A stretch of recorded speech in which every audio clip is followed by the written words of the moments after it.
من وەک پارێزەرێک لە دایرەی نشینگەی هەولێر کار دەکەم کە ڕۆژانە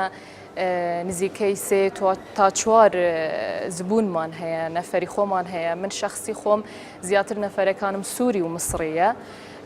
و زۆر ڕازیم لەم دایرە، بەڵام تەنها کێشەیەکمان هەیە بەهۆی بوونی زۆری خەڵکی بێگانە لێرە کە ئیزدیحام دروست دەبی.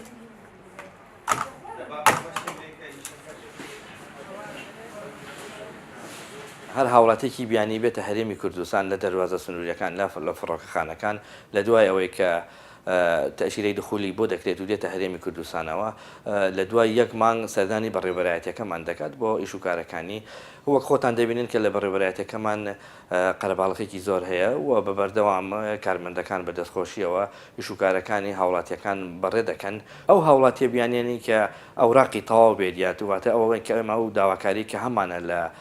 لەو کەسێک کە داوای نشینگە ئەکات لە هەرێمی کوردستان بە چ بە هەر مەبەستێک بۆ مەبەستی کارکردن بێ بۆ هەر مەبەستێکی تر بێت. ئەگەر ئەولیاتەکەی تەواو بێت ئەمە ئەتوانین بڵێن لە ماوەی چارێکێک تا 20 دقەیە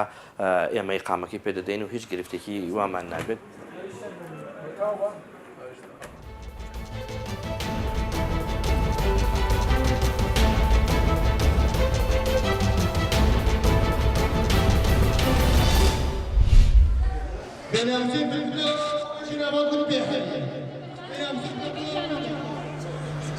خوش کردستان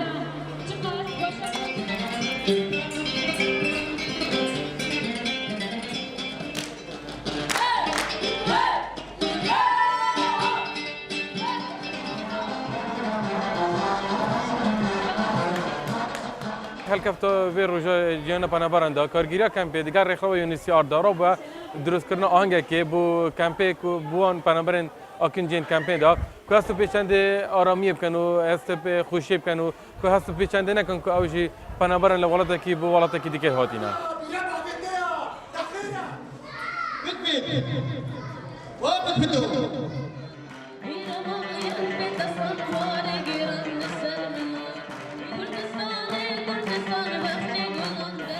ایرو که روزا پنابرایا روزا جهانیه پنابرایا از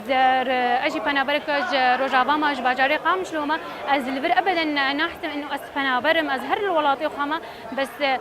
هر انه افروج انه امتي مرد خويا كر انه ام پنابرن ام خوازن روزا كي فكر نصر ولاط خو بس هر انه ام بالبيت كي ام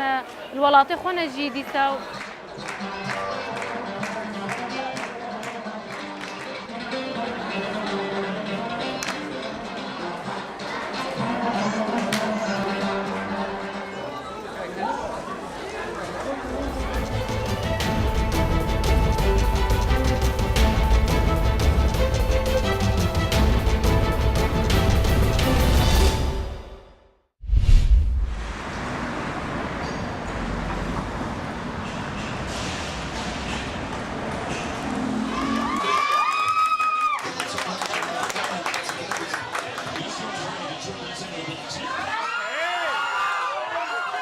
I heard that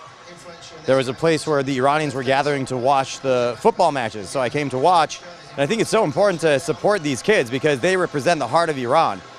Soccer is something that's very close to Iranian folks, and these kids are not picked based on their political beliefs. They're not picked on any other basis than the fact that they love the game and they're really good at it. So they're the true representatives of the Iranian spirit.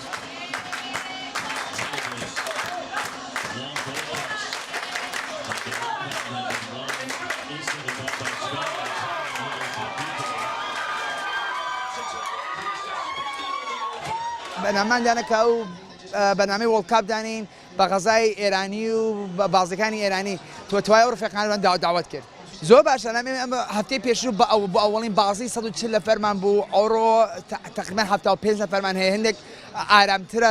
لە چاو هەفتەی پێشووەلی بەخاطری ئەوەی کە لە وەسەتی هەفتەداین هەفتەی پێشوو بازەکە لە ڕۆژی جمعەدا بوو